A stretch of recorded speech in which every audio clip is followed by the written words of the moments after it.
Hello বন্ধুরা, আসসালামু আলাইকুম। এই যে আমাদের জামাই বাবা এই যে বেড়া বাঁধতেছে। আসলে কুষ্টিয়া জেলায় এইভাবে এই যে পাটকাঠির বেড়া কিভাবে বাঁধে আপনারা দেখতে পাচ্ছেন।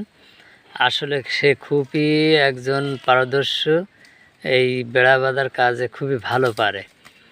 এই জন্যই সে আর কি এই অনেকেই তার ডাকে এবং ডাকে তার হাতের কাজ খুবই ভালো সৌন্দর্য, এই জন্য তাকে ডাকা হয়েছে। সেই যে বেড়া বাঁধতেছে।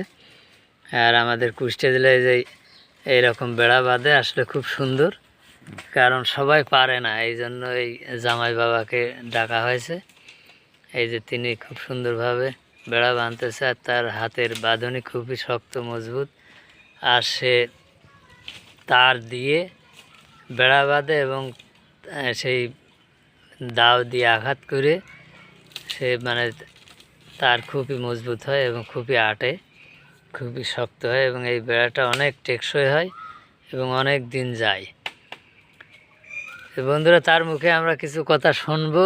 তে জামাই বাবা বলেন যে এই কেমন এই বেড়া বাঁধতে, আর আপনার কেমন লাগে বা আপনার কেমন অনুভূতি হয় এই বেড়া বাঁধার বিষয় বলেন।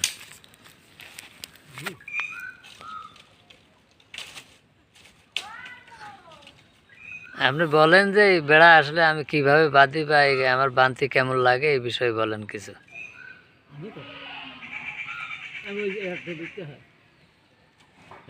হ্যাঁ হচ্ছে, ভিডিও হচ্ছে আর আমার কাছেই আসছে, আমি জুম করেছি। বলেন, হন্ডিতে বসেই করেন, সমস্যা নেই।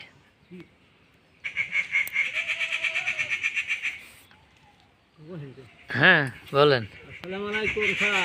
হ্যাঁ ওয়ালাইকুম আসসালাম, বলেন। বেড়া বাঁধতে আপনার তো হয়তো এটা তো বাঁধে না। হ্যাঁ, আমাদের বেড়া বাঁধা কেমন হাতি তো দেখেন তো দেখি কাজ যে বেড়া বাঁধা। আর কেমন আছে আপনার এটা কমেন্ট করে জানাবেন। হ্যাঁ আপনার একটু দেখে।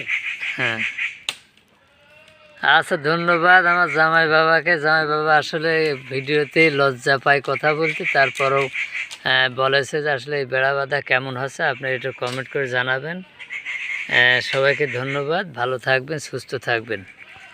হ্যালো বন্ধুরা, আসসালামু আলাইকুম। এই যে আমাদের জামাই বাবা এই যে বেড়া বাঁধতেছে। আসলে কুষ্টিয়া জেলায় এইভাবে এই যে পাটকাঠির বেড়া কিভাবে বাঁধে আপনারা দেখতে পাচ্ছেন। আসলে সে খুবই একজন পারদর্শী, এই বেড়া বাঁধার কাজে খুবই ভালো পারে। এই জন্যই সে আর কি এই অনেকেই তার ডাকে এবং ডাকে তার হাতের কাজ খুবই ভালো সৌন্দর্য, এই জন্য তাকে ডাকা হয়েছে। সেই যে বেড়া বাঁধতেছে। আর আমাদের কুষ্টিয়া জেলায় যে এইরকম বেড়া বাঁধে আসলে